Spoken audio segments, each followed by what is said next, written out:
Patrick's Day is just around the corner, and we're going to get you into the spirit. You know what? Recently, Angie shared with us your recipe for your Irish soda bread, but now you need the stew to go along with it. So what are we making today? This is a Guinness and mushroom, very traditional beef stew that we're actually going to turn into a pot pie when we're done with a little puff pastry. Okay, all right, so how do we begin? So first of all, you have a couple tablespoons of butter you need to melt in there. Oh, okay, the butter It's first. okay. Got it. We can go ahead and just throw it all in at the same time. All right, but what do you have in here? I have 2 cloves of garlic and 2 whole red onions sliced thin. Okay. So how long do you cook this for, Ange? You're gonna cook this down for about 10 minutes. You want the onions to be very wilted. They'll basically disappear by the time the stew is done, but you need them pretty soft before you move to the next step. Okay. So now that your onions are nice and wilty, you're gonna throw another 2 tablespoons of butter in. Okay. Get that going.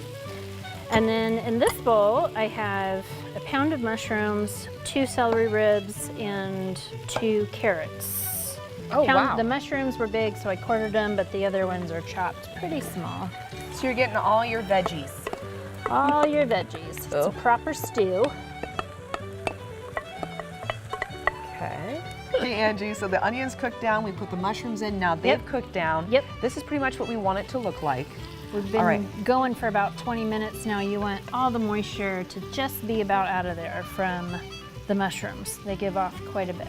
Okay. So then we're gonna take this beef, and I've mixed up salt and pepper already, but you wanna give it a pretty good little dose in there. I'm gonna do a little bit more, because this is gonna flavor the whole stew. Okay. That one's gonna be extra salty. And then I'm gonna actually, before I do that, let's do just a couple tablespoons of flour here to thicken it up. Okay. Get that mixed in, and then we're gonna add our beef. And if you wanna grab give it a nice little stew, stir that together. Oh, and I got 1 sprig of rosemary. All right.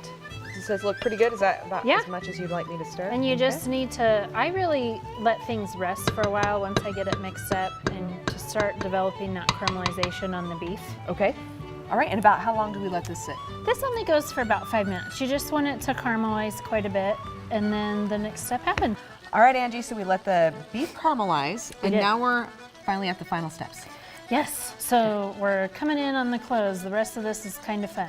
So you're gonna add enough Guinness beer to just cover the top of the beef. Oh, I forgot. You kind of have to, open it over the pot. Seems just enough to cover the beef, you said? Yep. All right. It's gonna take the whole can. Sometimes it might take more than 1 can, so always be prepared for 2, because really. And if you happen to not use an entire second can, then it's a reward for the chef. So after this is all good and stirred up, you bring it to a simmer. And then after it comes to a simmer, we're gonna take it off the heat. Anyway, we'll take it off the heat and cover it up with the lid and throw it in the oven for an hour and a half. And Angie, this is something you can actually make in advance. Yes, so I would actually say, since St. Patrick's Day is on a Thursday this year, that you mix it up on Sunday, and so you have a really quick, easy weeknight meal that will wow all of your guests. I love that. Okay, so then what do we do? So we started with about 8 ounces of the cheese, and if you'll remember, we put a half of that into the stew before it went into the oven. And now I'm gonna layer the other half of it. Oh, more cheese.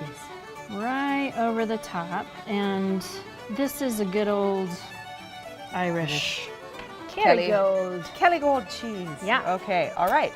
So we got the stew that you made in advance. It's been in the fridge, waiting for the special day. You put some cheese on top, and then you have this. That is just pre-made puff pastry. I would normally roll it out on a bigger dish, but because it fits this square dish so well, I'm gonna leave it. Okay. And at home, you'd want to get the edges of this wet so it kind of forms a seal. And then we already cut a little vent in there to let the moisture escape. Great. And then you just bake it at 400 for about 30 minutes. And voila.